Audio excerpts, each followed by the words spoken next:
your fitness business podcast snapshot. Characteristics of an introvert, how to make an introvert feel welcome in a health club, and number 3, making the perfect connection with an introvert in Group X, sales, and personal training. All that and more coming up in today's show.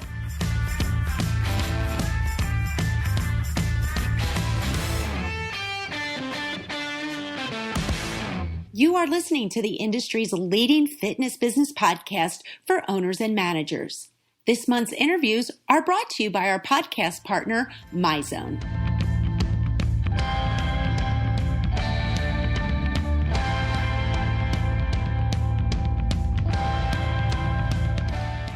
Joanna Rawbone is a lifelong learner filled with curiosity, the prospect of possibility, and gratitude. She is the founder of Scintillo Ltd, where her trainings and coaching enables people to set themselves free from their limiting beliefs, own their natural talents, and optimize possibilities. More recently, she established Flourishing Introverts to address the extraversion bias that exists in organizations. With over half of the world's population identifying as introverts, Joanna took it upon herself to explore and expose the costly challenges that introverts face on a regular basis. This week's episode is beyond enlightening. It's eye-opening and it's educational. And it allowed me, the eternal extrovert, to understand a world that I have to admit I was completely unfamiliar with. My hope today is that you enjoy this interview as much as I did. And here are a few words from our podcast partner, MyZone. MyZone is the industry's leading wearable technology platform that drives engagement and provides personal feedback and motivation through gamification, wherever your members choose to work out. Go digital to provide a hybrid offering. Your members will love you for it. Learn more at myzone.org.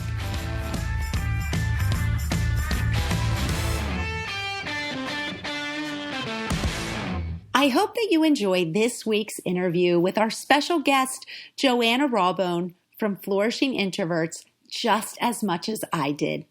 Now, on to the show. Welcome, Joanna, to the Fitness Business Podcast. It's so great to have you with us today. It's brilliant to be here. Thank you for inviting me. Oh, and I hear that accent. You are, of course, to me, it's an accent because I'm in the States. But tell our listeners where you're from, Joanna. So I'm based in the UK and down in the southeast part near the coast and between the coast and London. So I get the best of both worlds, really.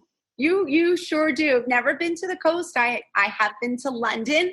It was such a neat experience. I really enjoyed my time there in London. So tell us a little bit about yourself and how you got started with talking about and sharing information about, I'll say, the world of introverts. Yeah, perfect. So my background was as an engineer in British Telecom, which was the biggest telecoms company in the UK. And I then moved into the world of learning and development, found my niche. I love what I do, but I realized that actually what I was being encouraged to do, and it felt like forced to do sometimes, was be somebody I wasn't. So I was encouraged to be bigger, bolder, kind of more outgoing.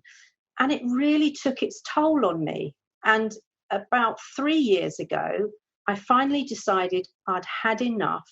And what I needed to do was be the voice of the unheard introvert. So I'm a bit of a rebel in the making, really, but I've got a lot of work to do in terms of rattling the cages of organizations, of membership clubs, of all sorts, so that introverts can feel okay about themselves.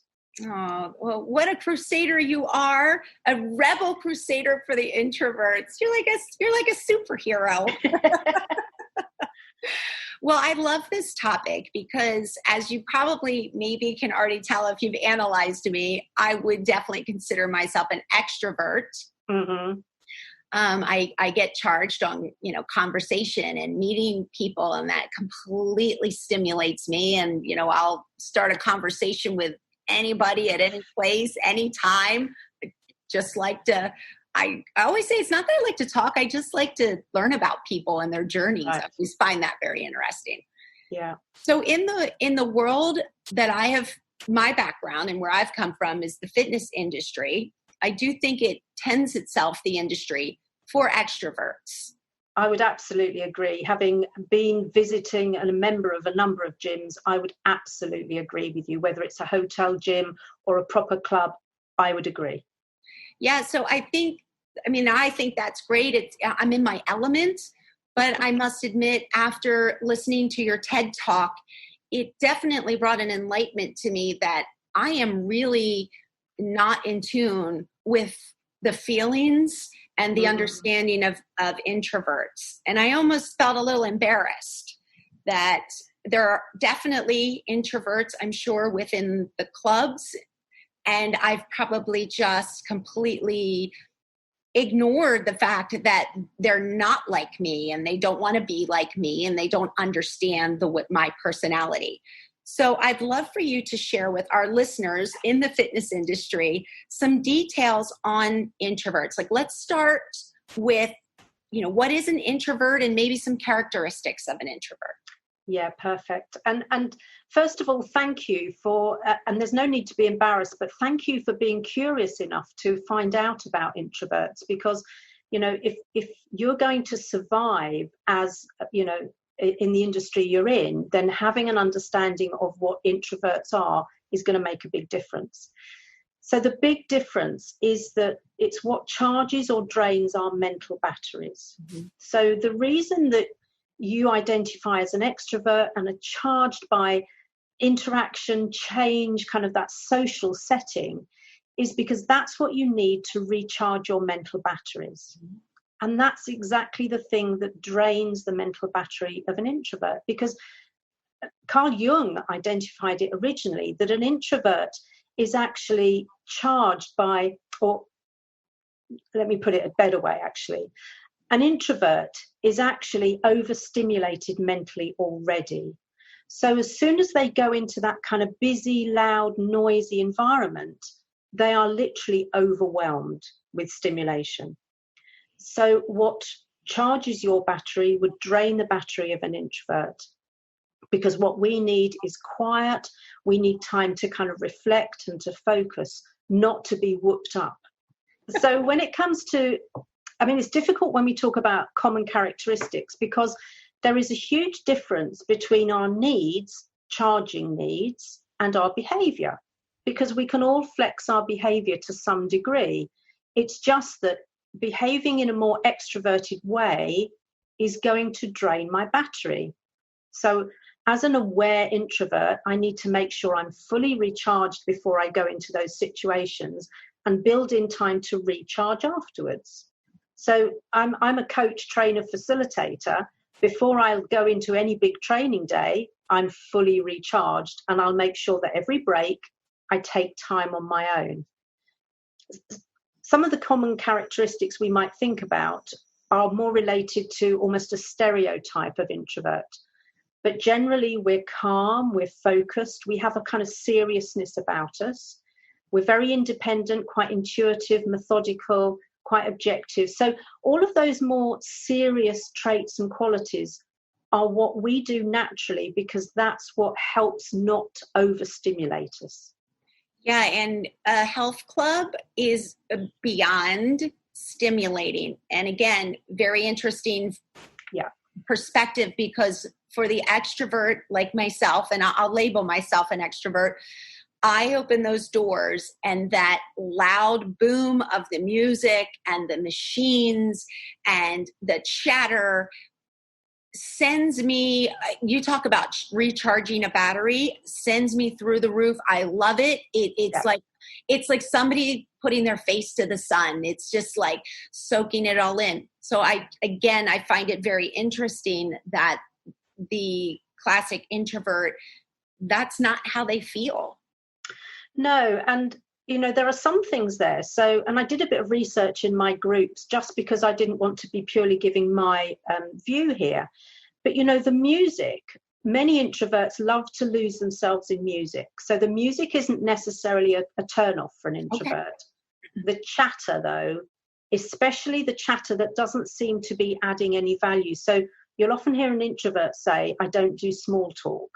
Because actually what they love are deep and meaningful conversations, not just the kind of the light chit chat. So music's great. The chatter is going to have them kind of on edge almost as soon as they enter the building, really. I understand what you're saying completely. So let's talk a little bit. I heard you talk about some statistics. Yes. On percentage of introverts versus extroverts. I'd love to hear you share those statistics with our listeners. Yeah. So here in the UK, up to 47% of people identify as introverts. That rises to over 50% in the US and over 50% in Australia. So a lot of those cultures that we think are more of the outgoing, because coming from the UK perspective, I often think of the US and Australia as being much more extroverted than we are. But actually, when you do the research, over 50% identify as introverts. Now, what that means, I think, for your business, your sector, is that potentially you're making it difficult for up to 50% of your clients, or you're not even getting them through the door in the first place. So that leads us into a really great topic, because I believe you're probably absolutely correct. So as the rebel leader of the introverts, I'm going to claim that. Tell the extroverts of the industry, because again, there's no doubt the fitness industry is dominated by the extroverts. Tell us how we can make the experience for an introvert more comfortable. And let's start by just in most clubs, when you walk through the door, the first person you come into contact with is the front desk. Tell us right from start one how we can ease some of the stressors for the introvert. So introverts don't need that big boisterous, hi, good morning, welcome. It just kind of, again, puts our teeth on edge. So I think there's something that needs to happen as part of the intake almost, that helps you understand what it is people like. Because I know the guys on the front desk are really good at recognizing people. They understand a bit about what makes people tick. So a different type of welcome for a different type of person would feel really respectful to an introvert, because you'll often spot them. They'll walk in and may not even make eye contact with the person on the front desk. So they may be head down and still looking at their phone or putting their keys away or doing something like that to avoid making eye contact.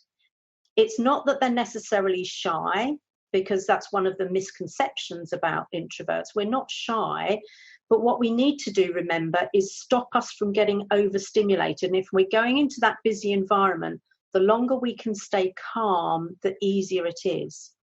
So I would say from that welcome onwards, it's about toning it down for the introverts.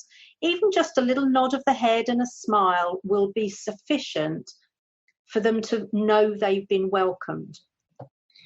I find it interesting because so many times in our business, when we have our in-house trainings, and even when you listen to webinars in our industry, it's always about being friendly, which not that we're not friendly to an introvert, but it's about, hey, make sure when that person walks in the front door, you're recognizing them and you're welcoming them to the club. And it's like, hey, how are you today? And there is a lot of emphasis placed on the front desk staff to be that type of person.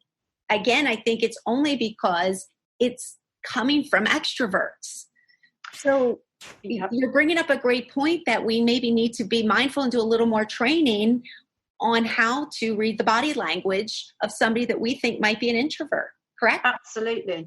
Because an extrovert on the front desk, if somebody walks in and they don't make eye contact and they don't kind of respond in the, yeah, morning, they'll start making a judgment about, or either they're in a bad mood or they're not a nice person. There's all sorts of unconscious or subconscious bias that we introduce at that stage about somebody not responding and what that means. Whereas actually, as soon as we understand it's that person just trying to hang on, then all of a sudden it makes it easier for the front desk to modify and to tailor the way they greet different people. You said something in your TED Talk that I found very relatable. And you said that people, I believe, and correct me if I'm wrong, found you, because of yourself being an introvert, snobby, standoffish. And after I heard that, I thought, I wonder if all the members that I felt were a little snobby and standoffish, it wasn't that. It was just that they're an introvert. I would actually, if I was a betting person, I would probably put some money on the fact that's in many cases that's going to be true. Now, of course, there are going to be people out there who are in a bad mood and stuck up or snobby. But yeah, from a child, actually, I was called stuck up, arrogant, snobbish, all sorts of things, because I preferred to take myself off on my own and read or do something quiet rather than join in with all the noisy games.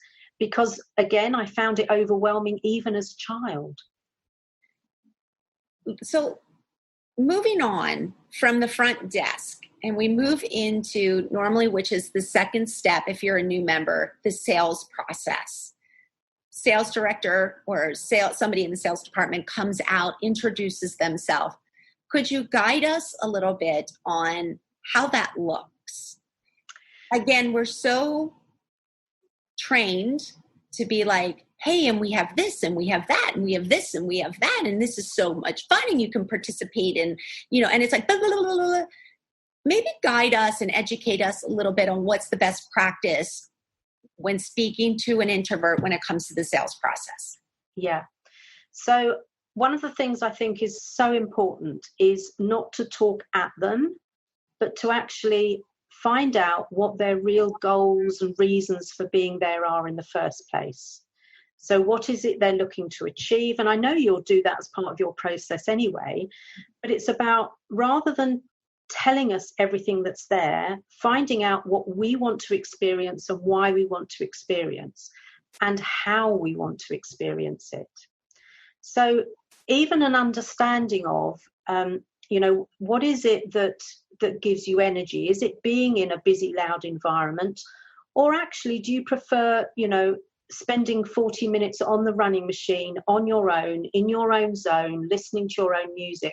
What is it that kind of really lights you up, gives you energy? And as soon as you start to ask those questions specifically, you're going to be finding out a bit more about the individual. But the key thing is that most introverts experience being talked over, because our communication process is think, say, think. So if you ask me a question, I genuinely want to think about it so that the answer I give you is my intended answer. But what often happens is, if I'm too slow to answer, somebody will fill in with the next question or make assumptions about what I mean.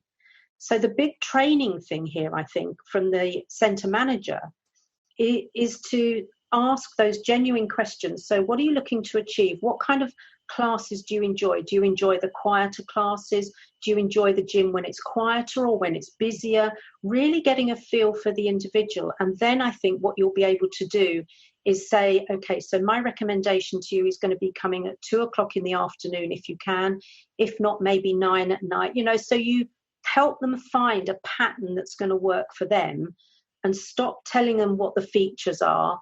Find out what they want so that you can tell them the benefits of your particular establishment in helping them reach what they want to achieve. I love that because, again, I can so relate for myself. And again, I'm just speaking for myself. If there's somebody in front of me that I'm speaking to about the club and they do pause to respond, as you said, you're thinking, that makes me very nervous. Right. It makes me nervous because then I feel like I have to fill the silence with, probably I'm giving more information. Yeah. And just be aware that when that happens and when you're giving more information, we are now kind of getting overwhelmed with information, overwhelmed with information we don't need. Actually, what we need is a bit of calm and a bit of space and a bit of quiet to think about it. Well, I'm doing everything wrong for the introvert.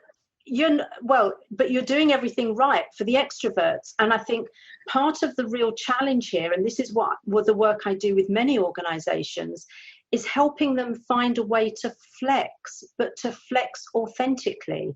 So, if I recognize somebody who's walking in and think we've pretty much established they're an introvert, so I'm just going to do a little smile and a nod. I'm not going to do the big loud stuff.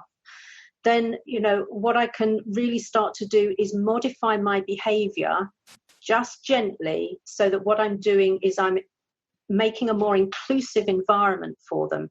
So it's lovely that you're already inclusive for the extroverts. Now let's bring the introverts in. Beyond interesting. And I'm telling you, I'm walking away from this interview making a change. So this is so great. And I hope our listeners as well, they're thinking the same thing that I'm thinking. We need to go back to our clubs and pay a little more attention to the introvert, because they are a big part of our membership and we want them to be there. And they need, they need exercise too. And it's probably good for them to come in and, absolutely work out and de-stress. It just maybe in a different way than the extrovert. Absolutely. And, in some of the classes, you'll notice that the introverts are likely to be the ones who go to the corners or the back.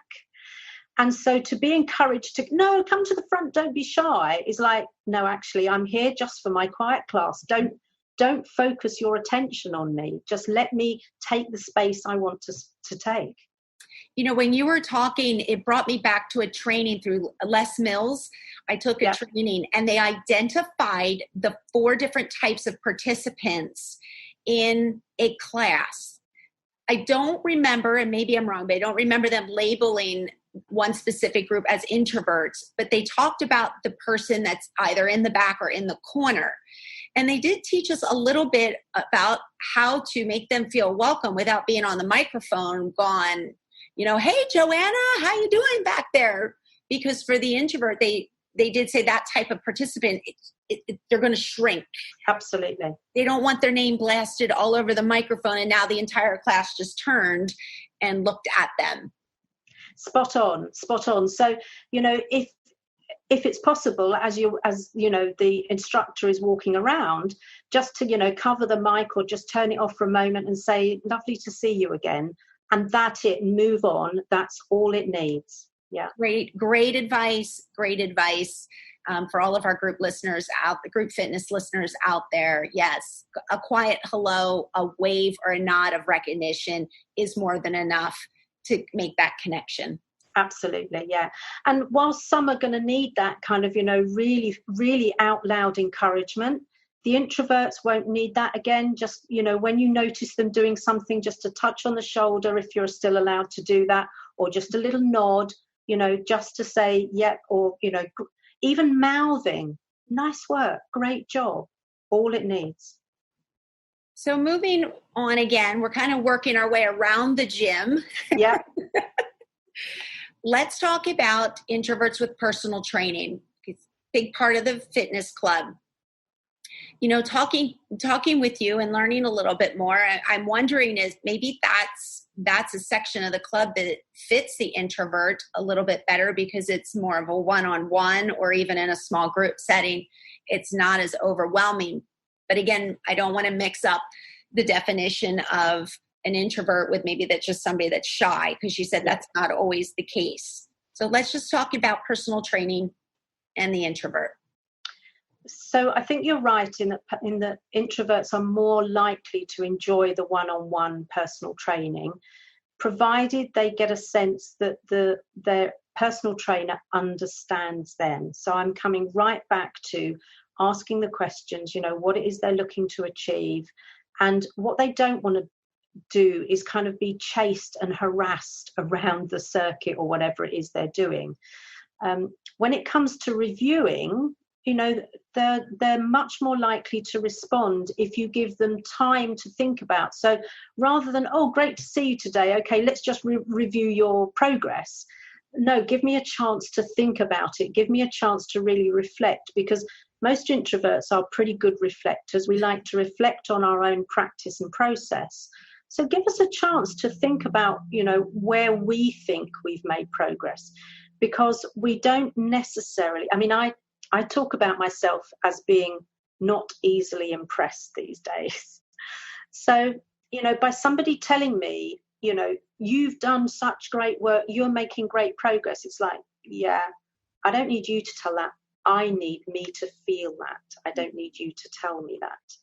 So I think it is a good option, provided they're given time and space, and somebody quite quiet. I've often wondered whether your instructors are mainly extrovert or feel they need to be extrovert because that's what they're trained into. And if that's the case, then they are going to be as exhausted as the introverts who are there. So, it's a very interesting scenario, actually. It is. I thought the same exact thing, because again, I think just stereotypical Group X instructors, personal trainers have that image of woohoo, woohoo, and let's do this. And, they're loud and they're high-fiving and they're touchy-feely. And, the louder the music, the better, because that, gets them pumped up. And I started thinking, like, through my staff and just through trainers that I know, like, wow, you know what? Maybe you're right. Maybe they're putting on a facade. And we are not recognizing that within the industry. So I really believe that you have opened up a huge conversation for fitness owners, fitness managers, department heads. And what we often experience, and I don't think it would probably be any different in your industry, is that those that are quieter then might get, through their performance reviews, they might get more of, I don't like the term critical feedback, but they might get told that actually they're not loud enough, or they're not forceful enough, they're not fun enough, they're not engaging enough. So what they're doing is they're being judged against that extrovert standard rather than against the results they're getting with their clients. And that's the important thing. Yeah, you talked about the introvert, if they're put in a situation, I believe it was like a group setting where they had to answer questions. And sometimes they're frowned upon because they're not the one with their hand being raised. Yeah. Yeah, even if you think about your team training, mm-hmm. when we have to go around the room, I call it the creeping death of introductions, because the extroverts are often the ones who are very happy. This is who I am. This is this is what I've bought today. This is one of the things. And the introverts are going, oh no, I really don't want to do this. And it's not because there is anything wrong with them. It's because actually they don't see the value in it. So I think for anyone running training sessions, it's also about doing a bit of a pre-frame. The reason that we like to hear what you want to achieve is because that allows us to really focus and tailor your program. So the pre-frame is really important, rather than, so what do you want to achieve? Tell me why it's important for you to ask that question, then I'll probably answer it in a more meaningful way. Joanna, I'm telling you, you're so enlightening. I could probably sit here and talk to you for 2 hours about this conversation. It's definitely something our industry needs, and we need to be mindful. It's probably the best word that I could use. So I'm hoping all of our listeners out there, I've probably had the light bulb go off 10 times so far. It's lighting up. So hopefully you are doing the same for our listeners out there on our podcast today. I hope so. Oh, thank you so, so much for coming on today and just, giving us another perspective of the members that are within our club. Thank you. I've really enjoyed it. And, the questions that you ask always get me thinking and refining my own ideas. So thank you. Oh, you're so welcome. Get your pen ready now for Keep Me's Fit Bizpiration. Joanna, what are your 3 tips to ensure introverts fit into your club and stay a member? Number 1, don't assume that the quiet ones aren't having fun or aren't engaged, because fun is very subjective. So find out what people enjoy and find out what the introverts enjoy and play to that. Number 2, ask them what works for them and then listen, and show that actually you've listened by tailoring what you do, by flexing your behavior to show that you've really listened. And number 3 is give them time and space. So they don't want to be excluded, but they want to be included in a way that doesn't drain their battery too fast. Joanna, you're number 1. Fun is subjective. Brilliant.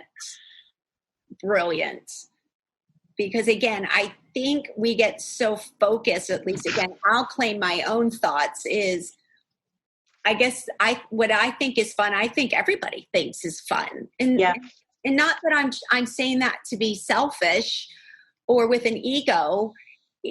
It's just, I think you get lost in your own, like I think, oh, I'm kind of a fun person. Everybody thinks what I think. Exactly. Yeah. So I think number 1 for me is an eye-opener on fun is subjective. Keep Me, smarter member retention. KeepMe.ai. Now let's get back to our show. Well, our industry needs more of you, Joanna. We need to have you back on again. We need to have you at every staff meeting. We need to have you at every conference. Your information, your wealth of knowledge, and just your enlightenment of the subject is just off the charts. And I'm so absolutely honored and privileged that our paths have crossed, that I was able to connect with you and have you on the podcast today. Our fitness business family is very lucky to have you as a guest. Thank you. And if ever you want me back, I'd happily come back too. Oh, yay. And then I'm going to share with you how I've changed. And my style has changed. And as again, I love to use the word, I'm going to be more mindful of how I am around introverts and try to be a little more focused on their behaviors. Perfect. Thank you, Joanna. Again, have a lovely day in the UK. I will do. Make sure you get to the coast and you put your face up to the sun and soak it in. I will do. Thanks, Dory. It was a lovely meeting you. Oh, thank you so much.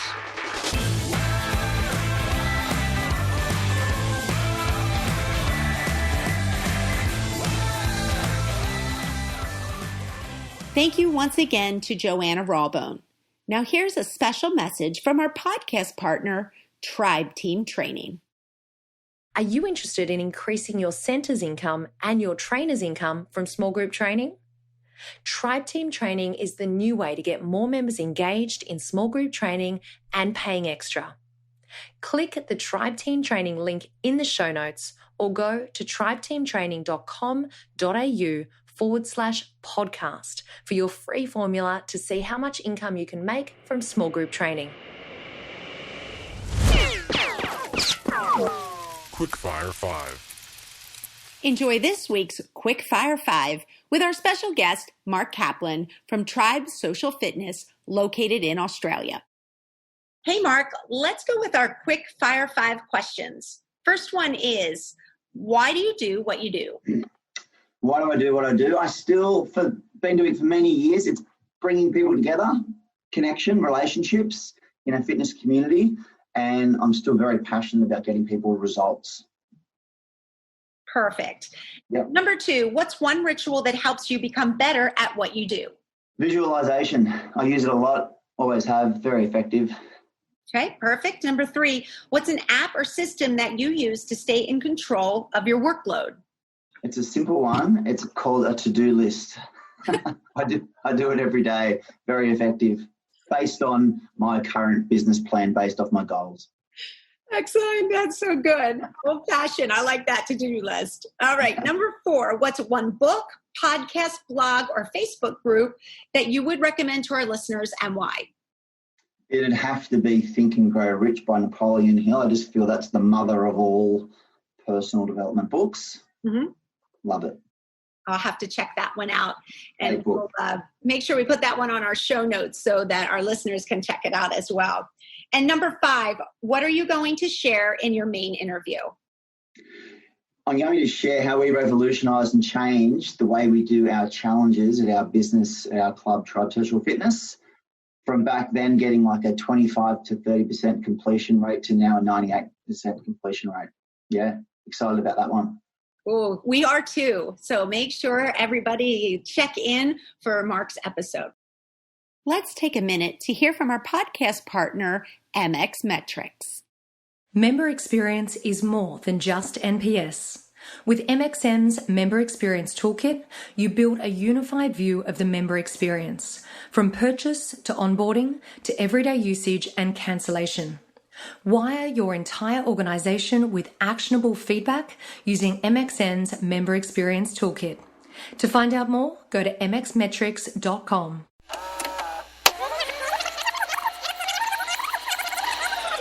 Hi everyone, Chantal here. Thank you for joining me for this week's throwback episode. It's that part of the show when we take a little trip down memory lane as I share some of my all-time favorite episodes from the first 5 years of the show. This week, we step back to 2017 when I interviewed the amazing and super energetic Todd Durkin. I first saw Todd speak at URSA earlier that same year, and at the time I was so excited to meet him that I quite literally ran up to him in the middle of the street to say hi and introduce myself. Well, fast forward a few months later and we were lucky enough to have Todd join us in episode 100.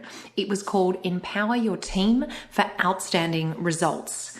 During that interview, we talked about the importance of systems in your business, how to empower your team to deliver exceptional customer experiences, why building your email list is a game changer for your business, and we chatted about the role of social media in building your personal brand.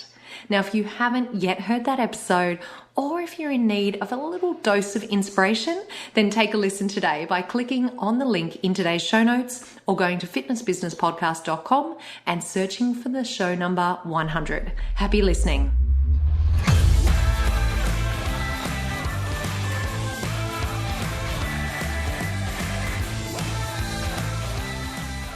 Thank you so much for joining me for this week's amazing show. And just a little reminder that all the resources and links for today's episode can be found at fbp.com. Let's hear a few words from our founding partner, Active Management. Hi FBP family, it's JT from Active Management, the founding partner of the Fitness Business Podcast. Thanks to the amazing technology at our fingertips, we can now work with clients all over the world. But right now, you can join the free online Active Management Facebook community. It's an amazing group of people just like you. Sure, I share weekly resources, but it's the power of the community that you will experience that will make this your go-to Facebook group. Remember, it's free, fun, and inspirational. Go to facebook.com/groups/Active Management Community. What you leave behind is not what's engraved in stone monuments, but what is woven into the lives of others.